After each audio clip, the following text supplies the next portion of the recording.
Hello everyone, welcome to another video on the series of unknown literature. Today is already our fourth, and today we're going to be looking at medieval bestiaries.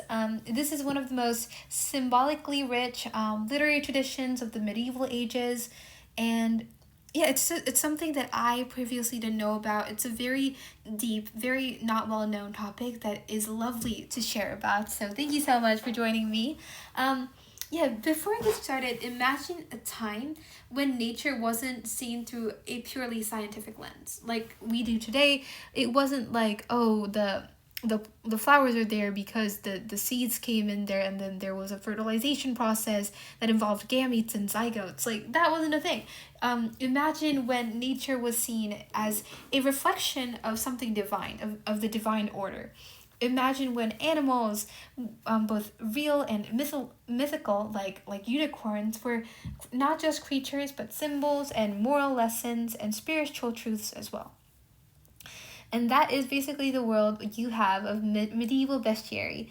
And that is a genre that blended natural history, Christian theology, and artistic imagination all together to create one of the most fascinating books that was ever created. So we're going to be looking at what medieval bestiaries are, how they originated. We're going to be looking at some famous examples, their cultural and artistic legacy, and how it continues to influence modern fantasy media and literature. Yeah, let's begin. Let's look into why exactly medieval bestiaries are so significant to us today.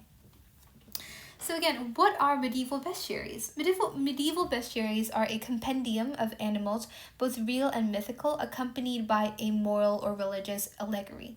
And so these books are really rich, a lot of the case richly illustrated, like in this case we see like a unicorn kind of figure, and this serves as a guide not just to the natural world but to, again, spiritual truths that are embedded with it. Animals that are presented here often come from Greek physiologus, and it flourished during the medieval ages. These animals depict virtue, vice, divine truth, or sin, and other lessons rather than biological entities like we would view them right now. They are often linked to religious teachings as well. A lot of them were linked to Christian symbolism, like the lion as the Christ, like we have the Lion of Zion, for example. A unicorn also symbolized purity in a religious sense in some cases. And so bestiaries were often very beautifully illustrated, like in this case again, made them as artistic pieces, prized possessions of monasteries and nobles and a lot of the rich people of the medieval ages. Yeah, and so traditional, very old bestiaries again have original links such as Greek physiologies that came from the 2nd century AD, and this is linked again to animal behaviors that teach moral lessons. As Christianity spread, it became a tool for teaching religious doctrines, that especially to those who could not read, and it flourished especially during the 12th to 14th century as a lot of the scribes copied down the illustrated writings like this and used them for religious reasons and also for aristocratic audiences. Yeah, so let's look at some of the most famous bestiaries that we have. We have the Aberdeen Bestiary and the Book of the Beasts. What is the Aberdeen Bestiary? Well, the Aberdeen Bestiary was created in 12th century England, and it is one of the most celebrated medieval bestiaries that use lavish illustrations and have very rich theological interpretations as well. The Aberdeen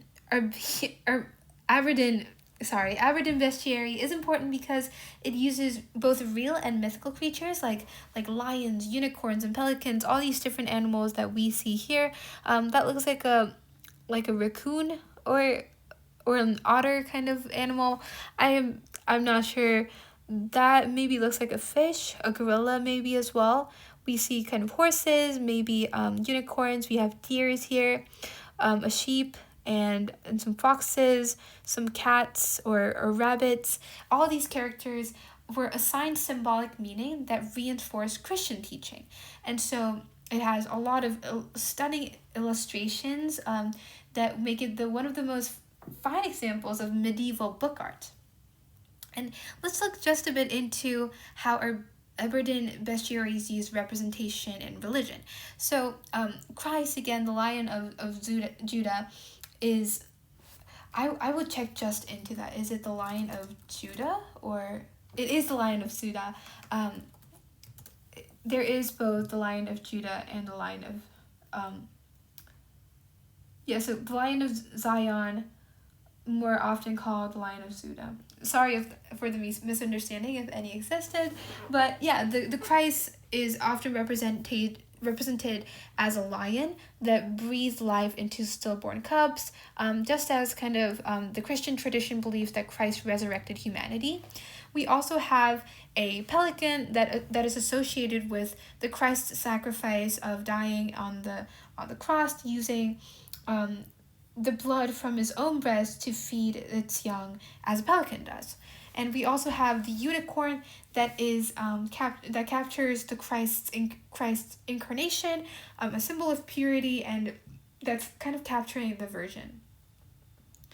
Yeah, so a famous quote here is, "The lion is the king of beasts, and it despises the tracks of hunters, erasing them with its tail." And this shows a kind of moral and allegorical kind of interpretation of animals. Instead of the lion being depicted as a voracious predator, it is a symbol of divine nobility. And yeah, so let's look into how these bestiaries continue to evolve in later centuries as well.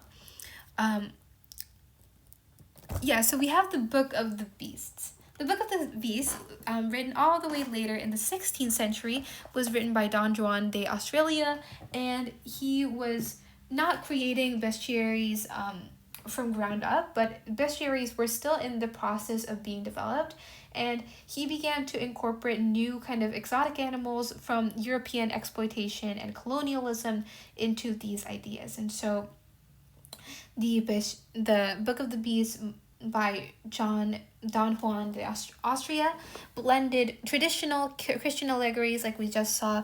It also included new Renaissance influences, and it had exotic animals that was brought from Africa, Asia, or the Americans. And so kind of like a dragon-like figure, a unknown figure to Europeans like we were looking here at the time. So we have elephants, for example, that are described as creatures of great humility. We also have the crocodile that was seen as a symbol of deception, especially referring to their ability to cry false tears, the crocodile tears, for example. And so a famous quote here is, "The elephant with its great strength humbles itself before its master, showing that even the mightiest must submit to divine will." And so elephants were not found in Europe. It was mostly found in Africa, some regions of Asia. And these newly discovered animals were reinterpreted through a Christian moral lens rather than being studied scientifically, even when they were exotic animals. Just a bit into the creators of these bestiaries. They were often anonymous monks or cleric workers, and they used classical and biblical sources. They used a lot of the things that they documented to provide religious and moral principles instead of talking about the natural world. And they, again, used a lot of vivid artistry, a lot of vivid illustrations to put collaborative effort into the theological knowledge that they were presenting with creative imagination. And so bestiaries, again, were far from scientific tests, but they were spiritual guides, and it taught the readers how to see divine truths in nature. Let's look a bit into the traditions that it presented. Again, the cultural legacy that it has from the medieval art that have become saved through church carvings, stained glasses, and manuscripts that we still have possession to today. We also have literary works like the Canterbury Tales or the Divine Comedy that was reinterpreted through bestiaries. We also have medieval heraldry with animal symbolization becoming an emblem for knightly virtues on the coat of arms, for example. And so even today, bestiaries continue to inspire modern fantasy literature and media. It continues to be important in objective reality as a reflection of divine order and moral truths. Let's look at later impacts in literature as well. We have fantasy literature like J.K. Rowling's Fantastic Beasts and Where to Find Them. That is a kind of a modern fictional bestiary that expands on mythical creatures. We also have Casper Henderson's This Book of the Barely Imagined Beings, that is a contemporary bestiary blending science and myth together. We also have a lot of RPG games like The Witcher and The Elden Ring that uses bestiary-inspired monster lore that is used in video games, and we have movies and TVs like The Game of Thrones that uses creatures that shows a lot of medieval allegories, like the bestiaries. And yeah, so these examples shows how bestiaries just continue to remain a fundamental storytelling tool to us, even all these years later, how it continues to shape how we view the mythical creatures that we come across in modern media, in a lot of cases also exotic animals that are still unsimplified today. Yeah, so medieval bestiaries were really not just books. They were not scientific encyclopedia. Even when there were like 50 different animals, it wasn't about talking about like the classification, for example. It was about using it as a window into medieval worldview, looking at it in religion, mythical storytelling, and artistic mastery. And today, it continues to have influence in significant portions of our literature and storytelling, with fantasy and even in symbolic storytelling in films, movies, and games. And while we no longer see animals as moral symbols in the same way, in the same religious kind of ways, bestiaries still laid the foundation for a fascination with mythological creatures and continue to show us the deeper meaning that we assign to nature today. Because ultimately, even with a lot of the scientific revelations that have been found, nature continues to be a question to us. It will continue to be a question to us forever. It's not something that can be answered, and attaching moral values to animals, I believe, has a psychological reasons. We tend to view everything in our own lens, and so we think they have moral characteristics as well. And it's just there's a lot to appreciate about bestiaries, even if they were written all the way back in the 12th century, even if even in the 2nd century AD, it continues to have lasting impact on our culture and storytelling as well. Yeah, thank you so much for watching, guys. That was a really brief dive into what medieval bestiaries were. Obviously, very, very deep in tradition, very, very significant in our literature today. It really just deserves its own series that I would love to do one day, looking into how bestiaries continue to influence us. But yeah, I hope this gave you a better appreciation a bit for medieval bestiaries and their impact on our culture today. I hope you enjoyed the video and that you continue to stay curious about these different topics. Yeah, and stay tuned for next week's Unknown Literature, where you'll be finding out about something completely new. Thank you so much for watching, and stay curious. Bye!